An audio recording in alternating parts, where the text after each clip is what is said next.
Every week we sing worship songs in our services. The question is, what can we do to pick good songs and to make it more effective? Well, today on Practical Church Planting, we're going to give you 6 tips for choosing worship songs.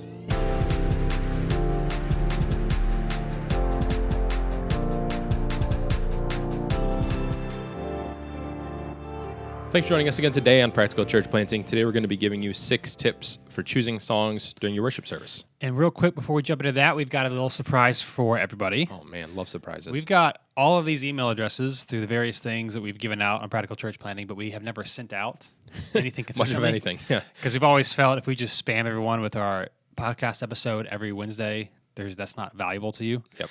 Well, that's changed.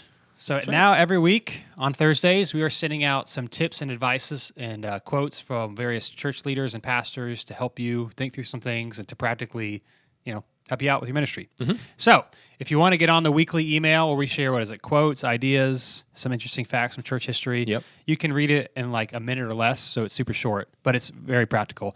Just go to practicalplanting.com. You can send in your email. You also, if you haven't done it yet, you get a free Church Planter's Guide to Social Media, which is a highly practical way to actually run social media for your church. Yeah. But if you want to get in on those weekly emails, they're super short, but they're very highly practical, just like this podcast. That's right. Practicalplanting.com. Just submit your email address and let the goodness flow. And not to talk too much about our own thing, but we are both big proponents or big adversaries of pointless newsletters or pointless emails. Yes. And so hopefully you find it useful because we have no desire to just send something out just for the purpose of sending something out. Because it'll stop you getting from inbox zero, which you guys know that That's I love. right. That's right. So practicalplanning.com if you want it. I think you'll find it helpful. Yep. All right. How to choose songs for your worship service. This is something that we do every single week. You sing songs true. every week. How can you do it better? How can you make it so that your people will sing them more? Mm-hmm. Here's some things that we've found, think that would be helpful for you to think through as you're doing that. Number one, this is not going to be a surprise if you're listening to us, but it affects so many things. It might be a surprise if it's your first episode. Yes. And you might be like, what does that have to do with this? Yeah.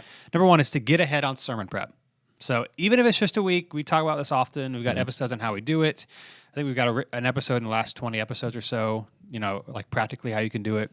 One of the many benefits of getting ahead in sermon prep is that you're not, if you want the songs to be somewhat relevant to the message and you want them to go together, well, you've got to be able to plan around them, or your worship leader has to know what to do, and it's not fair to them, or if you have a band, like last minute telling them what to do, is not fair if you want it to be relevant. And so if you get ahead, and we'll talk about also other ways that getting ahead is important, but if you get ahead, it allows for planning to happen so that the songs go with it. Now, it's not that everybody's going to know necessarily that the songs go with it, but it can help deepen the message. It also depends on how you do it. So for us, we do songs before, and then we do a 1 or 2 songs after the sermon. Yeah. And so for us, this really works well because particularly the songs after the sermon, we try to tie them into the theme of the message. And I think also it improves the engagement of people singing because they've heard about a certain topic, and now we're singing about this topic in a song. I think it helps people engage and understand it and maybe appreciate it a little bit more. But all that to say, if you are ahead on sermon prep, even by a week, so that your worship leader and the band, can know what to pick to go with it, it can make a really big difference. Yeah, obviously every single Sunday is not going to be a perfect, there's not going to be a song that just lines up perfectly with your message. But it probably happens more often than you'd think if you've never done it, that you can not manufacture something, but that you can, but that there's a theme in a song that you regularly play that'll go along with what you're preaching. And so, being ahead actually allows us to do that because if you weren't ahead, like you said, it's pretty much impossible to do unless you kind of want to abuse your worship team and force them to make last minute changes. But when you're ahead, and obviously like for us, Dylan's ahead in sermon prep. I don't know do you know how far out he plans the music? Kevin's like 2 or 3 weeks ahead of time. Okay, so nothing's being planned last minute, Yeah. but if either of them were to be doing things last minute, it may make things tricky. So being ahead in sermon prep allows Kevin, then our worship leader, to then be ahead in service planning. And again, we're 2 or 3 weeks. He normally does 2 or 3 weeks at a time. But even if it's just 1 week ahead of time, that's just nice to know that they match up with it, or at least one of the songs does. And for us, it's typically like the theme of the song. Yeah. Sometimes you have songs that like literally talk about the passage you preached on, so that's kind of cool, Yep. or topic. But it also allows you to as well.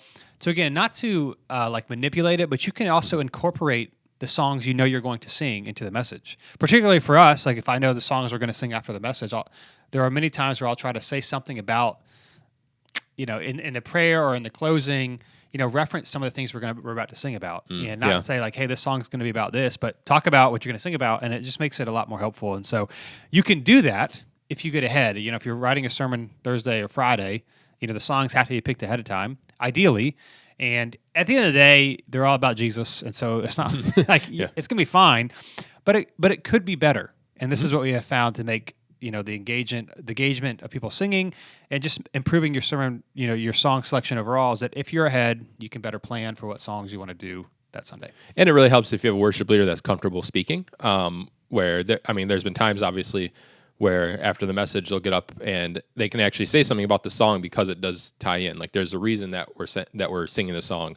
Where if we weren't ahead and you're just kind of picking songs, I don't want to say at random, but kind of at random, where doesn't have to do with the message, then you can talk about the song, but it might not necessarily be. It might be kind of awkward to talk about it if it doesn't tie into the message, you know. And so that allows that kind of extra option of, if they're comfortable, the worship leader, whoever's leading worship, to actually talk to kind of bridge that gap a little bit instead of just going from message to singing. Yeah. So again, getting it on sermon prep is not just good for you; it's also good for this aspect. And the second one will kind of go with it. And that is that you should go over your sermon with your worship leader. So this allows songs to be picked in a way that gives them input, and make sure you can also give feedback and you can find things that work well. Now again, it's really hard to go over the sermon with your worship leader if it's done last minute. Now if you're saying we just have one person on acoustic guitar, well, I guess it's a little bit easier to get away with. But also, like, people appreciate. There's a lot of things that if you plan it well, can go on with the sermon. So we do, song selection or the community group leader guide, or we try to plan special things in the service that having a sermon already planned out makes it really easy to do. And so I think the worship leader or other people appreciate that they're not always last minute as well. And so what we do is Kevin will read over our stuff, read over the sermon. Him and I will talk about it. And at the end of the day, like, I allow him to pick them. Like, I don't say he's not to do this, but it allows him to ask a question, or even him just listening, if it's part of Message Collab or something like that, even just listening as we talk through it, it gives him ideas on things. And again, he knows these songs. He's thinking about it more than I do. And so it's really helpful for him to be able to do that. But again, if you're ahead, you can actually do this, even if it's just a week ahead. Just talk, don't preach it, but just talk through the sermon, ask them their feedback, and then allow them to pick songs, that they think will go well with it. And it really helps to make a kind of a Sunday service that all flows together, instead of it being just kind of like multiple different elements where you have your announcement person, your songs, and then your message, and then songs, but it all kind of flows together. And obviously, a lot of this stuff is not always going to be recognized by just your regular person who's coming. Like, this isn't, this isn't like if you do these things and people are just going to notice this huge difference. But it'll help. Like, I've noticed multiple times where if I wasn't, because I'm usually not involved in the song picking, that's usually Dylan and Kevin do separately, where like the song will come up after the message and immediately it'll be like, oh man, that was a good choice. Like, this isn't just, all the songs are a good choice, but this isn't just like another song that we just haven't played in a while and that's why we're playing it. But like, this actually flows really well into what we're doing. And so being able to go over the sermon together with the worship leader, I think really helps actually be able to make this kind of, I can't think of what a good word for it is, but this congruent Sunday service where everything just flows together instead of just kind of like piecemealing it together. Yeah, one of my favorite things has happened on occasion where somebody will be like, "Did you guys pick that song to go with the sermon?" Because I get it. I mean, people don't know what people do in ministry; they just kind of assume you just throw things together. And I don't know. It's like, we did. Yeah, funny enough. So again, going over with your sermon with your worship leader allows that to happen, and it allows them to maybe, get some better ideas, because many worship leaders want the service to go well, and they have ideas, and it allows them to be able to know that what they're picking is good. And so go over it with your worship leader. Don't just get ahead. Talk through it with them, because they'll probably have some really good ideas as well. Yep, exactly. Number 3, now all these are important. I think this is one of the most underutilized things that churches can do, but what is one of the most helpful things in terms of saving time when choosing songs, and the frustration, and maybe you don't like certain songs that are sung, but the worship leader does. But like, how do you get people on the same page? Yeah. And that's number 3, is to use a song bank. What we mean by a song bank is 30 to 40 songs, our number is somewhere in there, of songs that your churches sing. Your churches sing. Your churches, what am I trying to say? Your church sings. Your church sings. There we go. I cannot think of it. So that picking people are going to know the songs to sing, and that when you're picking, you're not just like, if you have too many options, like none of us can pick. Yep. Like there's a million songs for a million different themes for a million different messages, and so that can get overwhelming. If people don't know the song, well then they can't sing it. And so if you preach in a sermon, and there's like a really great song that would go with it, like just awesome, and your church has never sung it before, well, singing it after the sermon is not going to be very engaging, even if you really like it, because people don't know it, or only a handful of people know it. And I would just say as a side note, if there's a really popular worship song that you would assume everyone knows because it's popular, but your church hasn't done it, very few people know it. Like we're in ministry, so like we listen to the songs and we know them. They might have heard them one or two times, but most people are not listening to worship songs all the time. Yep. Like they're going to primarily know the songs they grew up with and the songs your church sings. Yeah. That's what they're going to know. And so when you have a song bank, what it does is it makes the song selection process so much easier because you already have, here are the songs we can choose from. Mm-hmm. Like we're not trying to wonder what to do. Now, this is also where getting ahead in sermon prep makes a really big deal, because there are occasions where there's a song that would work really well. And for our criteria, it can't just work really well once. Like if we're going to do it, we want to introduce it into our song bank, so we're going to use it more than once. But getting ahead means we can introduce the song before that Sunday. Yep. And so, again, for us, we're 4 to 5 weeks ahead. We typically do a song like twice in a row. So it's like if we've never done a song before and it would go really well with the sermon, and we like the song, we want to do it more than once. We'll do it a week or two ahead of time, and then after the sermon that week, it's already planned for it. It works great. Mm-hmm. Now, again, what that means is if we add a song, we take, an old song away, which isn't hard because, you don't do all of them, and you realize the ones that your church likes to sing or that sort of thing. But having a song that makes it a lot quicker to choose songs, because you already have an agreed upon, here are the songs that we're going to do. Yeah. And you don't have to worry as much, is my worship leader or is the person picking songs going to pick something that I really don't like? Because then there's the tension of you want people to be able to do their job, but you also want to make sure, it's good. Yeah. Yeah. So that takes it all of away, because you know what's on there. If you have a problem with it, you guys can talk about it. But a song bank is just super helpful, because not only does it make picking songs easier, we've talked about this before, but it makes people's engagement much higher, because then your people know your songs. Mm-hmm. And we introduce a song maybe once every 5 or 6 weeks. And so it's not all the time. Like you are guaranteed. There's nothing worse than, I don't know, wanting to worship Jesus and then you can't. Yep. Because you don't know any of the songs. Yep. If you come to a new city, if this is your church home, you are guaranteed to know it 75% of the songs every single week. Yeah. And I think that also increases singing engagement. Well, to say, choosing songs goes a lot faster if you have a predetermined songs that you're selecting from. Yeah, I mean, I don't have much to add, but it's everyone knows this, but no one likes to admit it. It's like if you have unlimited options, then it's impossible to make a decision. Yeah. With anything, you need limited options. And so if you have a song bank, if you have a limited number of songs to choose from, it's going to make your life for the worship leader much easier, because obviously they'll have defined parameters or whatever to choose from. Yep. But it also make it life for you a lot easier, because obviously, like you're saying, you kind of know an idea of where this could go. It's not you wondering, is it going to be a new song every week? Is it going to be a new song? I mean, because obviously worship leaders like Kevin in our example knows most likely knows the newer worship songs before any of the rest of us do. Yeah. Like he's much more plugged into that than we are. And so if he was maybe newer to this or wasn't as comfortable, then it could be real easy for him to be constantly like a new song comes out and really likes it to keep trying to plug it in. Where in this case we know that we have this song bank, and if he wants to plug something in, it's not just him throwing it in on a Sunday, but we know about it. If there's an issue with it, we've talked about it, things like that. And so it kind of, especially if you're a newer church planter and bringing on like a first-time worship leader, I think this will really help them kind of get their footing and get kind of comfortable in the role, and you be comfortable with them without being kind of worried that they're going to kind of make a last-minute decision that you aren't comfortable with. Yeah. And it takes away a lot of the frustration, because again, you've predetermined the songs that are going to be done, so you don't have to like check or worry that every week they're going to pick something that you don't like. Yep. And so using a song bank is really helpful. It makes it quicker, and again, if you're ahead, it gives a lot of freedom too to know I know we're going to get good stuff here. Let me go over the sermon with you. Mm-hmm. If you have someone else that are picking the songs, and you can come to agreement, and it's super quick. Yep. So use a song bank. It will help you a lot. Number 4, this one might seem obvious, but it's good to remember, is that you should consider who is playing that week. So just because a song might work really well, if you don't have the people to do it, it might not work as well. Mm-hmm. And some songs work great. And I know this depends a little bit if you have a band and if you don't. If you don't, it's just kind of like, whatever. But if you do, and you have different people that are available certain weeks, again, this is why getting ahead is helpful, and planning, scheduling a little bit ahead of time is helpful because you can have an idea of who's there and who's not. Because there's been times where we wanted to do something, and Kevin was like, "Yeah, I don't have the people for it," or the person that's playing this instrument this week, then that song has a big, like, they can't do it very well. Mm-hmm.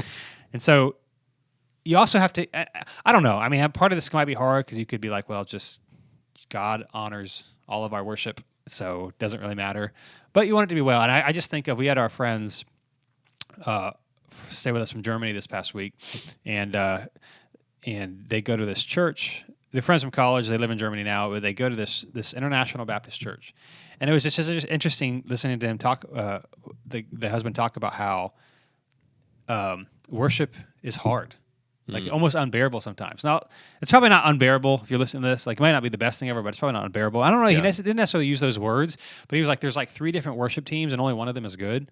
And so, and it's not that it's not the style that's the problem. It's just that they're bad. Like, they can't sing, or they do things that they just can't, and it's distractingly not good. Yeah.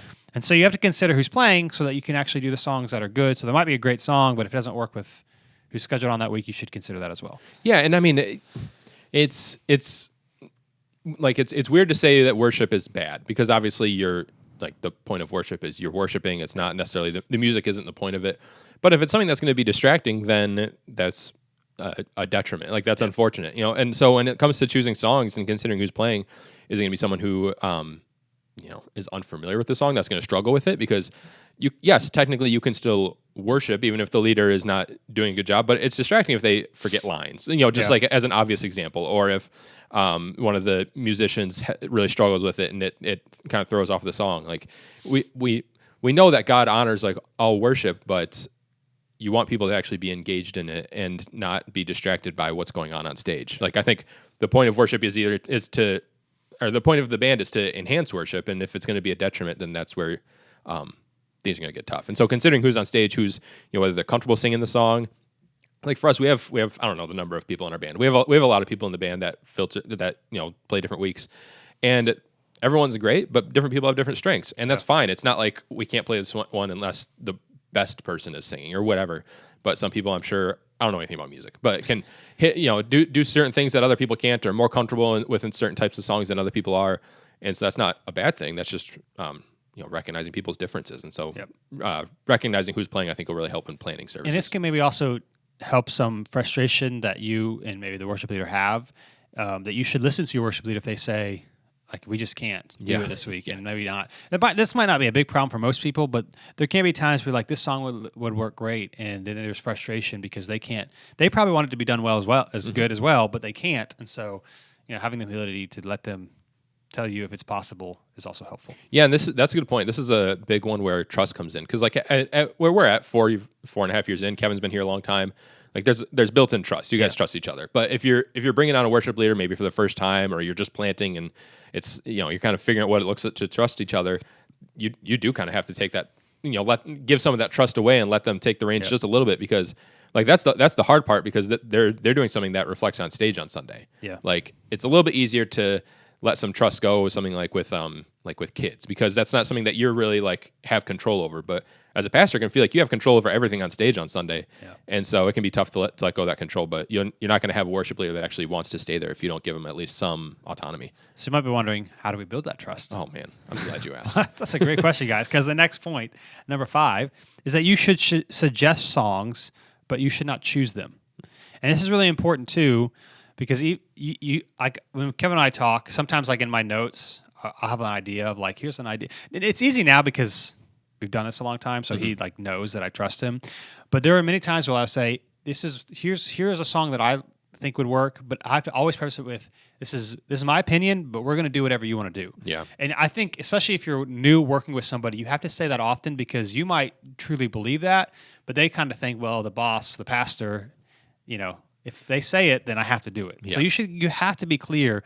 There might be times where you have to say, here's what we're going to do. But if not, just say, here's what I suggest. I am totally good with whatever you choose. And so, again, in the sermon prep, we are ahead of time, so Kevin will read over the sermon before we talk. And so there are times where I'll put in the bottom of like, here's a song because I know our song bank that would work, or I'll put it on the notes, a song that has to do with this, and then we can talk about it when we talk.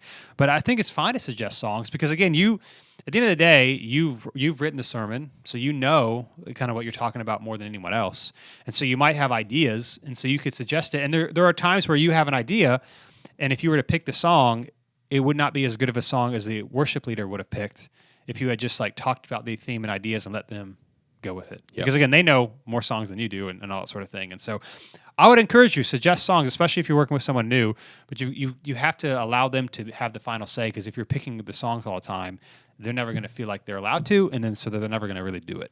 Yeah, it's a little bit of a two-edged sword. Like if you suggest, especially if it's a newer relationship with a worship leader, then it can be easy for them to think, it's the boss. I got to do what the boss says, kind of thing.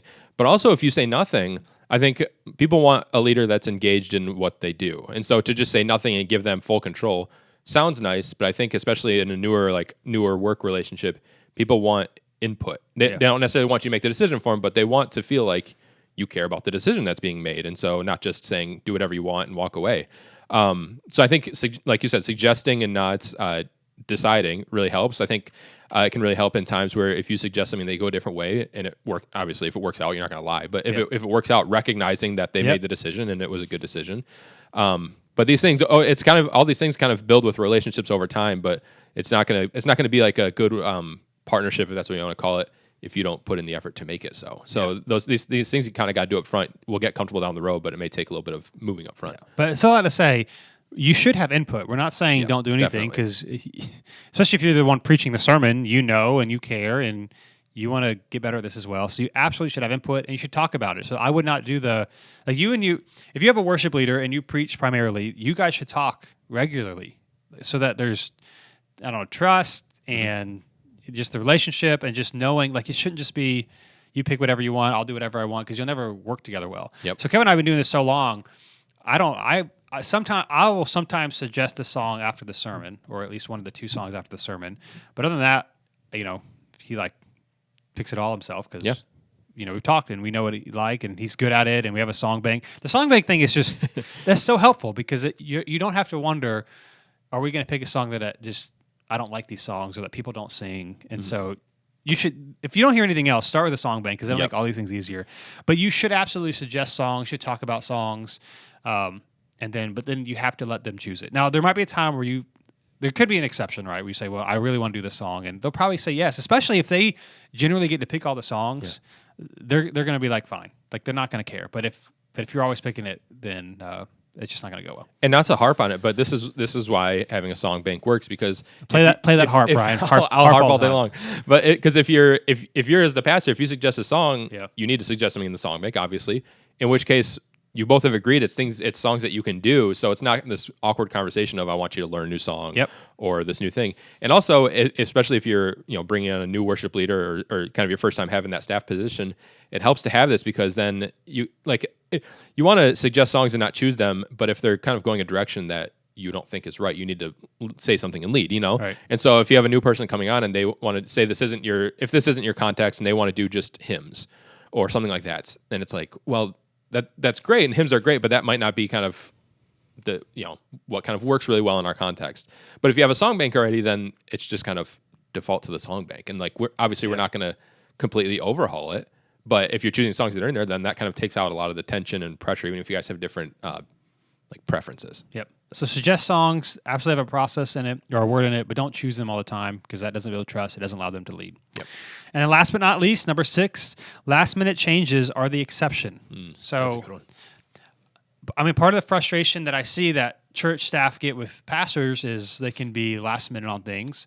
And then the pastor gets frustrated with the staff because they feel like they don't do what I want them to do all the time. All of this is avoided if you just plan ahead of time. Yep. Like, you have to be done with your, I don't know. We talk about this in a lot of episodes. You have to be done with your sermon before you preach it anyway. So why don't you just push up the deadline? That is my encouragement. Just change your deadline and you'll be fine. So you can make them, but if they're last minute all the time, the worship leader's not going to like it. The band, the people that play, they're going to feel undervalued, like you don't value their time or you don't care. And so there are times. Again, this really helps getting ahead, is because sometimes there have been times because I'm ahead. So on Monday, I kind of reduce my notes and go over the sermon for the first time for that Sunday. The songs have already been picked, but there have been times where I can tell Kevin, on a Monday morning, hey, I think this would actually work really better. And he typically doesn't care. And as someone who's played in worship bands before, oftentimes if people do practice, they wait till Monday or Tuesday. The day they practice on Wednesday nights here, so they wait till the day or two to do it anyway. So it's not like Wednesday morning, but that's an exception, and it's not a problem. Like, he doesn't get upset. In fact, sometimes it's like, well, that sounds great because the song really does work.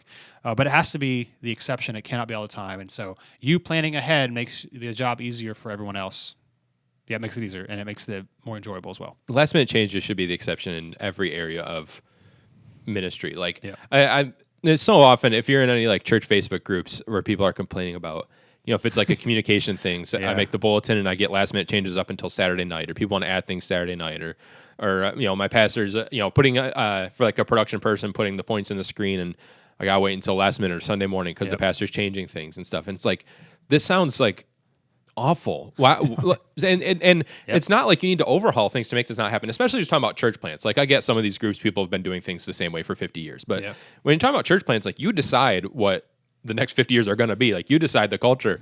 And if you decide that what it's going to be is changing things last minute, being okay with other people making changes last minute, then that's what it's going to be. And that's going to create a lot of stress, as you can see if you just join any church Facebook group. People don't like that. And so solve this issue now, and it's not going to be an issue down the road. Like, get ahead on things. And so, like, it's very rare that we have a last minute change in any capacity come about. And it's not because we do things great. Like, it's not because we do things really out of the ordinary. It's just because we plan ahead and do things. Like, we just at one point made a shift where we're a week or two ahead, and then it kind of solves all these stressors. And so just get ahead. Get ahead. And it's healthy for you, obviously, as the person doing it. But as you bring on staff, it alleviates one of those frustrations that's inevitably going to come if you do things last minute. And this is helpful for you. We would recommend maybe focusing on one of these at a time. So if you're not doing any of these, trying to do all of these won't happen. So I would the first thing I would do is the song bank, like try to figure that out.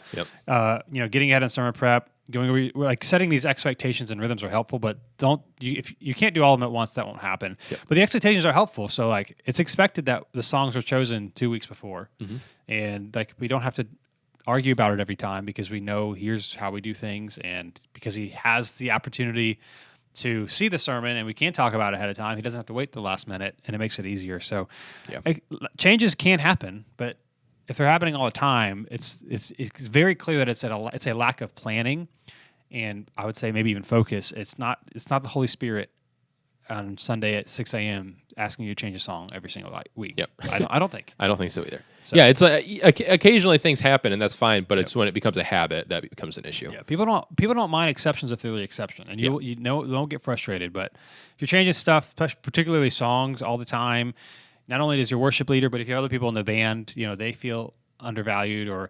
There's nothing worse than practicing a song on Wednesday night, or whatever. If you have a band that practices in the middle of the week, and then the pastor decides on Friday to change a song. It's like, not only do they practice ahead of time, they've already gone over it, and now it's like, I spent all this time. I came on Wednesday night, wasted people's time, and now we're not even doing it. And if that's an exception, you can get away with it. But if that happens often, it's just not fair to anybody else. Yep, totally agree. So that was our 6 tips for choosing songs in your worship service. Hopefully they're helpful. Again, it can seem like a lot. We've been doing this for a while, so start with one, then kind of go from there. And if you want other tips and advice, again, practicalplanting.com. Make sure you send in your email address so that you can get those weekly quotes and other great stuff. That's right. And if you're not yet part of the Practical Church Planting Facebook group, join it. Practical Church Planting. It's growing every Facebook. day. Join the group, ask your questions, and we'd love to connect with you there. Thanks for being with us, and we'll be with you next week on Practical Church Planting.